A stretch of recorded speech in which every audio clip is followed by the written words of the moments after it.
Una puesta en escena ayer que todos hemos visto y seguido, claro, para este fraude monumental, quien ha estado siguiendo minuto a minuto, informando y anticipando que esto es lo que venía, es el periodista independiente muy importante de decir, Ignacio Montes de Oca. Nacho, buen día, ¿cómo estás? ¿Qué tal días? Porque no puedo decir que buenos días después de el fraude más grande que se tenga memoria en el continente. Sin lugar a dudas, yo creo que en lo personal no me sorprende, yo no sé si a ti te sorprende. No, no, lo que pasa es que, claro, uno analiza la realidad, pero también en ese análisis va tomando contacto con venezolanos y no hay que mentirse que uno guardaba cierta esperanza, había cuenta que los números eran demasiado abrumadores a favor de la oposición. Y bueno, había un dejo de esperanza, porque después de todo los que analizamos también somos humanos, ¿no? No somos inteligencia artificial. Sin lugar a dudas. Ahora, este callejón sin salida o con salida, la pregunta es si ves en qué medida es posible que este sea un periodo de transición que se ha tomado también esta dictadura como para negociar una salida, tomando en cuenta sobre todo, Nacho, además las declaraciones de la oposición, que ha sido muy dialoguista desde el inicio, entendiendo que sacar a una dictadura de un cuarto de siglo como esta no es solamente a través de los votos. La respuesta es muy compleja porque depende de varios factores. En lo interno, quizás era la última oportunidad para que la oposición, justamente como vos decías, la oposición dialogara, entendiendo que la salida era las urnas. Lo que viene ahora es una rigidez mucho mayor, la caída de cualquier posible salida electoral, que ha quedado claro que el control del sistema de votación por parte de la dictadura venezolana impide una salida mediante las urnas, con lo cual va a haber una radicalización seguramente y no descartaría que haya manifestaciones y que eh, como respuesta aumente el ambiente represivo, con lo cual también van a ocurrir dos fenómenos seguramente, que es una nueva oleada migratoria. Recordemos que hay 7,7 millones de venezolanos que huyeron del país, y también un aumento en la cantidad de víctimas por parte del régimen. Pero hacia afuera, esto también es importante. Venezuela tiene dos fuentes importantes para sobrevivir económicamente. Una es el petróleo, el 95% de sus ingresos dependen del petróleo. El otro 3% son las remesas que llegan de los exiliados. Ujú. Si el mundo decidiera presionar, tendría que imponer nuevas sanciones, lo cual pagaría también el pueblo venezolano, pero quizás no habría muchas más salidas.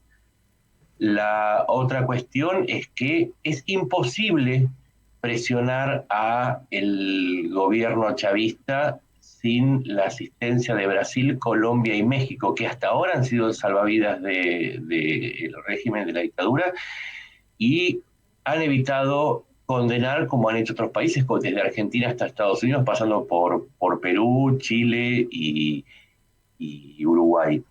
Entonces, tiene todavía una salida Maduro, pero depende de algunos regímenes de la región, mucho más que lo que pudiera hacer Estados Unidos. Mm.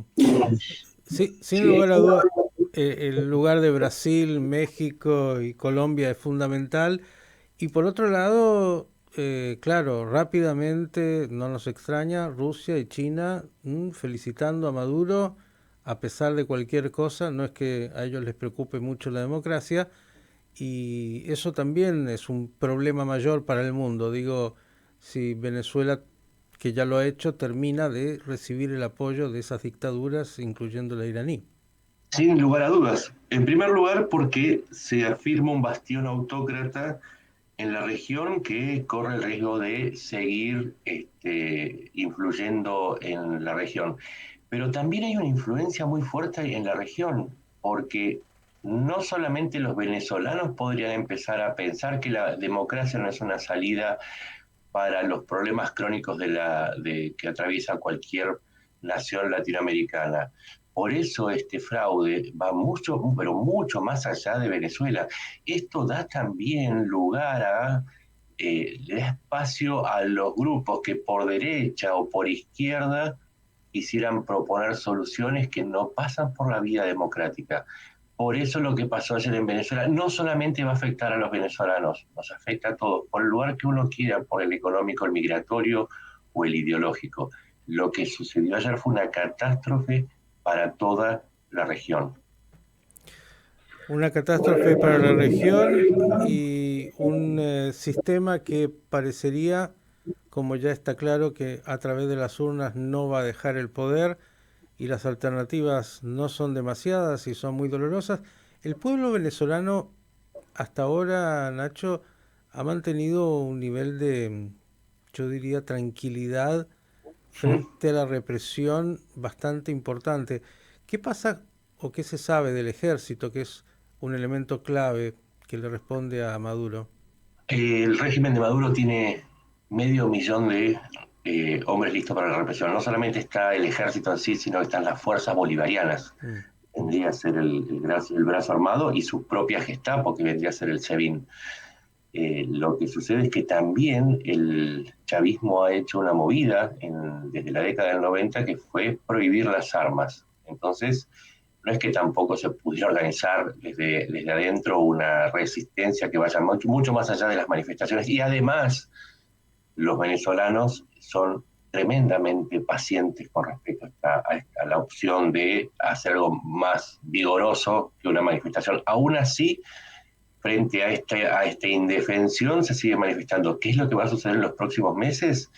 Probablemente aumenten las manifestaciones y frente al brazo armado del régimen que no tiene salida porque no puede claudicar en este momento, habida cuenta que no pueden salir de Venezuela, ahora lo vamos a explicar, es posible que aumente la cantidad de víctimas. Ya llevamos casi 15.000 víctimas de la represión y el madurismo no puede salir porque tiene por el caso de Maduro y Diosdado Cabello tienen pedidos con recompensa 15 millones y 10 millones respectivamente por parte de Estados Unidos por casos de narcotráfico y sobre ellos penden ahora un pedido que se está tramitando en La Haya de arresto internacional por delitos de lesa humanidad. Es decir, no pueden salir mucho más allá de Irán, Rusia, Cuba o Venezuela, de manera que lo previsible es que el pueblo venezolano empiece a reclamar con mucho más vigor y que el régimen o la dictadura,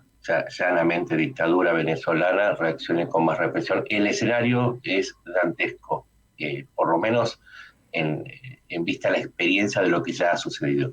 Callejón sin salida. Sí, el problema es que quizás mucha gente no entiende la enorme violencia que va a generar este resultado.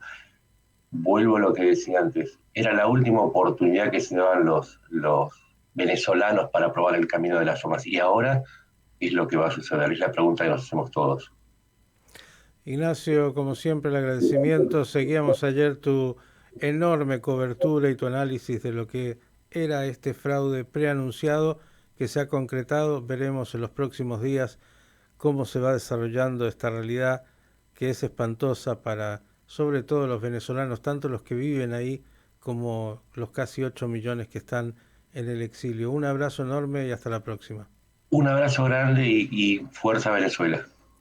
Ignacio Montes de Oca, periodista que, como le digo, uno seguía ayer y ya iba preanunciando lo que ha sido este enorme fraude y que trae todas las consecuencias dolorosas que él mismo ha planteado.